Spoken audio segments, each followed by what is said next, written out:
RSSുമായി സഹകരിച്ചിട്ടുണ്ടെന്ന CPIM സംസ്ഥാന secretary MV ഗോവിന്ദന്റെ പരാമർശത്തെ തിരുത്തുകയാണ് മുഖ്യമന്ത്രി പിണറായി വിജയൻ. RSSുമായി ഒരു മേഖലയിലും CPIM സഹകരിച്ചിട്ടില്ല. ഞങ്ങളിൽ ആരെങ്കിലും RSSനെ പ്രീണിപ്പിക്കുന്ന നിലപാട് ഒരു ഘട്ടത്തിലും സ്വീകരിച്ചിട്ടില്ല. ഇവിടെ RSS ആരാധിക്കുന്ന ആൾക്കാരുടെ ഫോട്ടോ വെച്ച കാര്യം നേരത്തെ പറഞ്ഞല്ലോ. അത് നമ്മുടെ കേരളത്തിൻ്റെ അനുഭവത്തിലുണ്ടല്ലോ. അത്തരം ചില ഫോട്ടോകൾക്ക് മുന്നിൽ ചിലർ താണു വണങ്ങിയ നില കേരളം കണ്ടതാണല്ലോ. അങ്ങനെയൊന്നുമുള്ള നിലപാട് സ്വീകരിക്കുന്ന പാർട്ടിയോ പാർട്ടിക്കാരോ അല്ല CPIM-ഉം CPM-കാരും. അടിയന്തരാവസ്ഥ കാലത്ത് RSSുമായും ജനസംഘവുമായും യാതൊരു ബന്ധവും ഉണ്ടായിട്ടില്ല എന്നും പിണറായി വിജയൻ ജനതാ പാർട്ടിയുമായി തെരഞ്ഞെടുപ്പ് സഖ്യമുണ്ടാക്കിയിട്ടുണ്ടെന്നും മുഖ്യമന്ത്രി വാർത്താ സമ്മേളനത്തിൽ പറഞ്ഞു. ആ അടിയന്തരാവസ്ഥ കാലത്ത് ഇന്ദിരാഗാന്ധിയുടെ നേതൃത്വത്തിലുള്ള കോൺഗ്രസിൻ്റെ അമിതാധികാര വാഴ്ചയ്ക്കെതിരെ ജനകീയ പ്രക്ഷോഭം ഉയർന്നു വന്നു. ആ ഘട്ടത്തിൽ ആരുടെയെങ്കിലും തണൽ നിന്നുകൊണ്ടല്ല ഞങ്ങൾ അതിൽ പങ്കാളികളായത്. അന്ന് നിലവിലുണ്ടായിരുന്ന അർദ്ധഫാസിസ്റ്റ് ഭീകരവാഴ്ച അത് അവസാനിപ്പിക്കാനുള്ള പോരാട്ടത്തിലും അടിയന്തരാവസ്ഥ അറബിക്കടലിൽ എന്ന മുദ്രാവാക്യം ഉയർത്തിക്കൊണ്ട് നടന്ന പ്രക്ഷോഭത്തിലും ഞങ്ങൾ ഞങ്ങളായി തന്നെ മുന്നിൽ നിൽക്കുകയാണ് ചെയ്തത്. ഇതെല്ലാം ചരിത്രത്തിൻ്റെ ഭാഗമായിട്ടുള്ള കാര്യമാണ്. RSS അക്രമങ്ങൾക്കെതിരെ CPIM ചെറുത്തുനിൽപ്പ് നടത്തുന്ന ഘട്ടം കൂടിയായിരുന്നു അത് എന്ന് ഓർക്കണം. അടിയന്തരാവസ്ഥ കാലത്ത് CPIM-ഉം RSS-ഉം തമ്മിൽ യാതൊരു ബന്ധവും ഉണ്ടായിരുന്നില്ല. RSS പോയിട്ട് രാഷ്ട്രീയ പാർട്ടിയായ ജനസംഘവുമായും ഒരു സഹകരണവും ആ കാലത്ത് ഞങ്ങൾക്കുണ്ടായിരുന്നില്ല. ജനതാ പാർട്ടി എന്ന നിലക്ക് രൂപം കൊണ്ടതിന് ശേഷം അതുമായി ബന്ധപ്പെട്ടുള്ള തെരഞ്ഞെടുപ്പ് സഹകരണം ഉണ്ടായിട്ടുണ്ട്.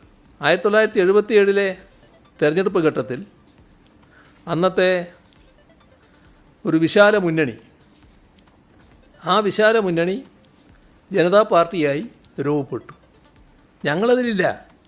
CPIM അപ്പോഴും വേറിട്ട് നിൽക്കുകയായിരുന്നു. പ്രതിപക്ഷ നേതാവ് VD സതീശനെ മുഖ്യമന്ത്രി പരോക്ഷമായി വിമർശിച്ചു. RSS നേതാക്കളുടെ ചിത്രത്തിന് മുന്നിൽ താണു വണങ്ങിയ ചില നേതാക്കളുണ്ടെന്ന് VD സതീശന്റെ പേര് പറയാതെ മുഖ്യമന്ത്രി. RSS ശാഖയ്ക്ക് കാവൽ നിന്നെന്ന് പറഞ്ഞത് KPCC മുൻ പ്രസിഡന്റ് K സുധാകരനാണെന്നും മുഖ്യമന്ത്രി പറഞ്ഞു. ഇപ്പോൾ കോലീബി സഖ്യം അത് നമ്മുടെ നാടിനുണ്ടായ അനുഭവമാണല്ലോ. ജമാഅത്തെ ഇസ്ലാമിയുമായി ചേർന്ന് നിന്നുകൊണ്ട് ഞങ്ങൾക്ക് നേരെ കോൺഗ്രസ് കളിച്ച കളിയും ഈ നാട് കണ്ടതാണല്ലോ. ഞങ്ങളുടെ 215 സഖാക്കളെ കൊലപ്പെടുത്തിയ വിഭാഗമാണ് RSS. RSS ശാഖക്ക് കാവൽ നിൽക്കലായിരുന്നു അന്നേരം ഞങ്ങളുടെ പണിയെന്ന് പറഞ്ഞത് ആരായിരുന്നു? കോൺഗ്രസിൻ്റെ പഴയ KPCC പ്രസിഡൻ്റല്ലേ ആ പറഞ്ഞത്. RSSുമായുള്ള ബന്ധത്തിൻ്റെ കാര്യം നോക്കിയാൽ ഞങ്ങൾക്ക് RSSുമായി യോജിപ്പിൻ്റേതായ ഒരു മേഖലയും ഇല്ല എന്നതാണ് വസ്തുത. ശ്രീജിത്തുണ്ട് തിരുവനന്തപുരത്ത് നിന്ന് വിശദാംശങ്ങളുമായി. ശ്രീജിത്ത്, പതിവിൽ നിന്ന് വിപരീതമായ വാർത്താ സമ്മേളനത്തിൽ വിശദമായി രാഷ്ട്രീയം പറയേണ്ടി വരുന്ന ഒരു സാഹചര്യം, പാർട്ടി സെക്രട്ടറിയുടെ പരാമർശം, അതിൽ പിടിച്ചുണ്ടാകുന്ന വിവാദം, നാളെ നിലമ്പൂർ പോളിംഗ് ബൂത്തിലേക്ക് എത്തുമ്പോൾ അത് ഒരു തരത്തിലും ഭൂഷണമാകില്ല, അത് ഏതെങ്കിലും തരത്തിൽ ഒരു ആശയക്കുഴപ്പം ഉണ്ടാകരുത് എന്ന് ഉറച്ചു തന്നെയുള്ള വിശദമായ ഒരു പ്രതികരണമാണ് മുഖ്യമന്ത്രിയുടെ ഭാഗത്തു നിന്നുണ്ടായിരിക്കുന്നത്. ഗോകുൽ അടിയന്തരാവസ്ഥക്കാലത്ത് RSS അടക്കമുള്ളവരുമായി കൂട്ടുചേർന്നിട്ടുണ്ടെന്ന MV ഗോവിന്ദന്റെ പ്രസ്താവനയെ രാഷ്ട്രീയമായി പ്രതിരോധിക്കുന്ന ദൗത്യമാണ് ഇന്ന് മുഖ്യമന്ത്രി വാർത്താ സമ്മേളനത്തിൽ ഏറ്റെടുത്തത്. അതിനായാണ് മുഖ്യമന്ത്രി കൂടുതൽ സമയം വിനിയോഗിച്ചത്.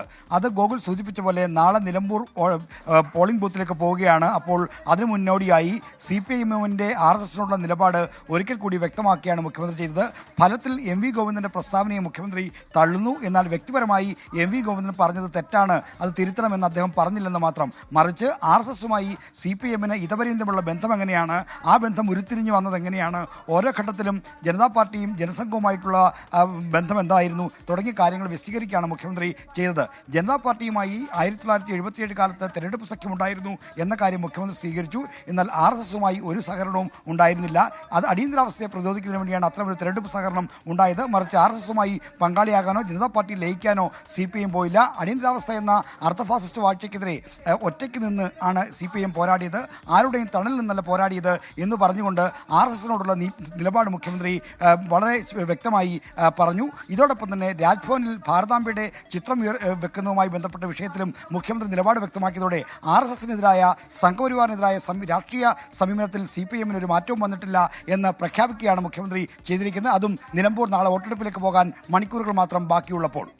ശരി ശ്രീജിത്ത്, ഏതായാലും RSSുമായി അടിയന്തരാവസ്ഥക്കാലത്ത് ഒരു തരത്തിലും സഹകരിച്ചിട്ടില്ല എന്ന് വിശദീകരിച്ചുകൊണ്ട് തള്ളിപ്പറയുന്നില്ല പാർട്ടി സെക്രട്ടറിയെങ്കിലും ആ തിരുത്ത് നിലമ്പൂരിലൊരു തിരിച്ചടിയാവരുത് എന്ന ജാഗ്രതയോടുകൂടിയുള്ള പ്രതികരണം തന്നെയാണ്, വിശദമായ വിശദീകരണമാണ് ഇന്ന് മുഖ്യമന്ത്രി മാധ്യമങ്ങൾക്ക് മുന്നിൽ നൽകിയത്.